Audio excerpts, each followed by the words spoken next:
Right then, gather round you lot for a proper dive into the dazzling, downright cheeky world of Antonio Vivaldi, the fiery-haired priest who turned Baroque music into a glittering spectacle. Think of him as the ultimate rebel with a violin, a cleric who swapped sermons for symphonies and made Venice swoon. This isn't just a story, it's a full-on musical romp packed with genius, gossip, and a legacy that still got us all in a spin. So buckle up! Here's the legendary tale of the Red Priest, told with a mesmerizing flair. Picture Venice, 4th of March 1678. The city's trembling from an earthquake.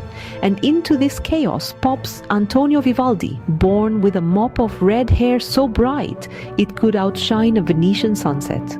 His dad wasn't just any old Joe. He was a barber by day, but a star violinist at St. Mark's Basilica by night, playing in one of the grandest orchestras in town. The Vivaldi household, with 9 kids, was a lively one, humming with music like the canals hummed with gondolas. Little Antonio, the eldest, was practically handed a violin before he could walk. By age 10, he was stepping in for his dad at St. Mark's, fiddling away like a proper prodigy.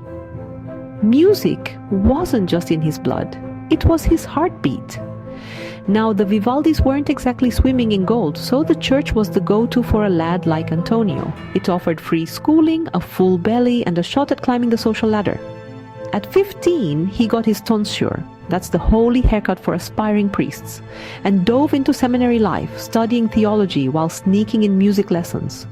By 1703, at 25, he was ordained a Catholic priest. But here's the delicious twist. Within a year, Antonio ditched saying Mass. He blamed a pesky chest condition, likely asthma, that left him gasping for air.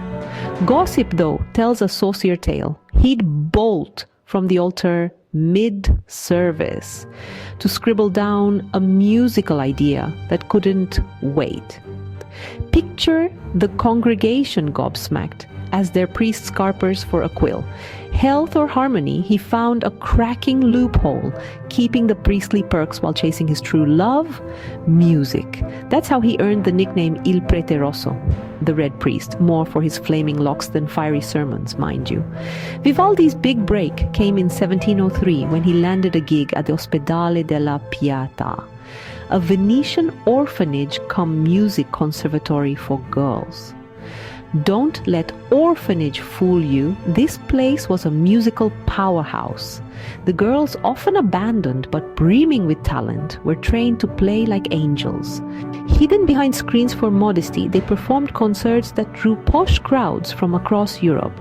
Vivaldi, as violin master and later maestro de concerti, was their musical wizard, crafting bold, virtuosic pieces to show off their skills. He wrote over 500 concertos, 90 sonatas, and heaps of sacred music, cantatas and sinfonias. His violin concertos were pure magic. Think lightning-fast scales, tricky double stops, and notes so high they'd make your ears tingle. He even composed for oddballs like mandolins, bassoons, and clarinets, pushing instruments to their limits. The man was a one-man music factory, and the Ospedale was his stage. But Vivaldi wasn't just about concertos. He was a proper opera king. He wrote around 50 operas, though only about 20 survived fully, and didn't just stop at composing. He produced, directed, and even tweaked the librettos, those wordy scripts that brought stories to life. His first opera, Ottone, in Villa 1713, set Venice buzzing. Later, hits like Orlando Furioso in 1727 and Farnese in 1727 packed theaters with soaring arias, dramatic recitatives, and sets so lavish they'd bankrupt a duke. He staged shows in Venice, Verona, Florence, Rome, and even Prague, hobnobbing with nobility and dazzling audiences.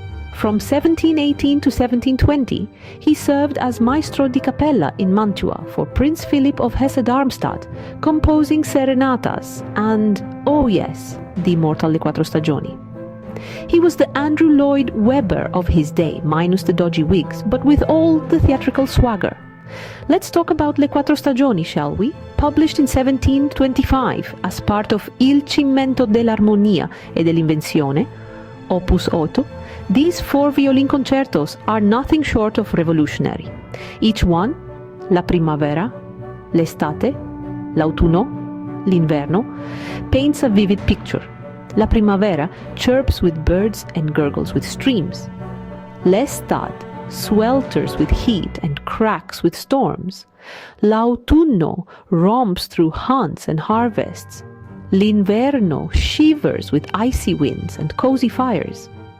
Vivaldi wrote sonnets, probably his own, to guide listeners, making this proper program music, storytelling through sound long before the term existed. He nailed the concerto form, fast, slow, fast structure, ritornello themes that pop back like old maids, and solo violin fireworks that dazzle against the orchestra's hum. It was cinema for the ears, with barking dogs, drunken dancers, and thunderstorms to boot. Bach himself was smitten, copying Vivaldi's tricks into his own works. Now for the juicy scandals, because what's a legend without a bit of gossip? Enter Anna Girò, a young soprano born around 1710 in Mantua. She arrived in Venice in the 1720s, mentored by Vivaldi, and became his star opera diva. Her voice wasn't the loudest, but her acting?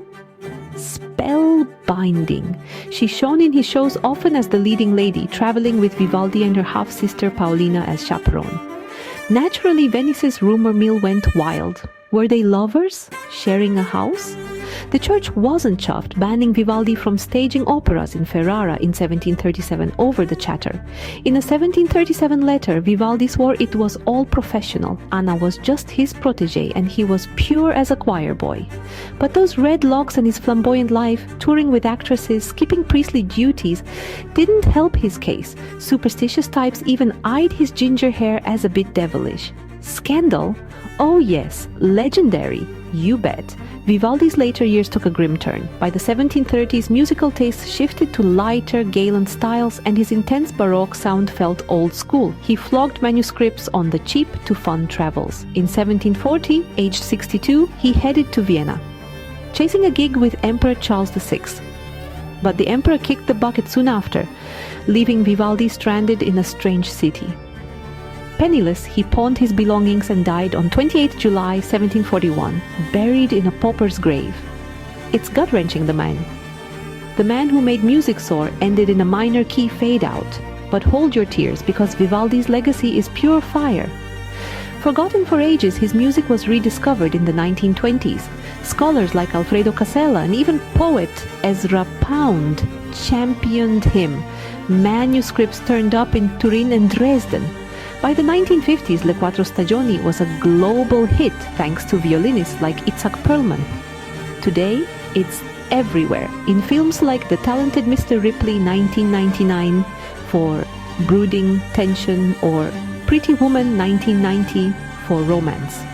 Adverts from cars to cappuccinos, skaters twirl to it, rock bands like The Doors riffed on it. His influence runs deep. Haydn and Mozart built on his concerto structures, while romantic composers like Liszt echoed his programmatic storytelling. Modern minimalists and film composers owe him for those vivid, evocative soundscapes. Vivaldi didn't just write music, he reshaped it. His violin techniques, those wild arpeggios, high notes, and double stops, set new standards. His concertos taught orchestras how to balance soloists and ensembles, paving the way for the classical era. He made music tell stories, from chirping birds to raging storms, inspiring everyone from Beethoven to John Williams. Even now, his works are performed more than almost any other classical pieces, with Le Quattro Stagioni topping the charts. He's the soundtrack to our lives, whether we're skating, shopping, or sobbing at the cinema. So there's Antonio Vivaldi, the red-haired priest who laughed at rules, stirred Venice with his theatrics, and scribbled melodies that still make hearts race.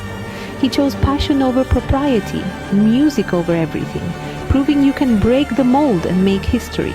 Next time La Primavera trills its way into your ears, picture that fiery rebel, violin in hand, grinning as he sets the world dancing. Oh, wait, I left one note.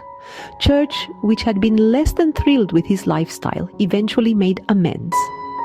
In a remarkable modern postscript after 300 years, the Archbishop of Ferrara officially acknowledged that the sanctions against Vivaldi were based on rumor and should not have happened. And that, dear viewers, is why Antonio Vivaldi remains not just a composer, but a testament to the power of following one's artistic calling, regardless of what society expects. Absolutely brilliant, utterly timeless, and proper legendary.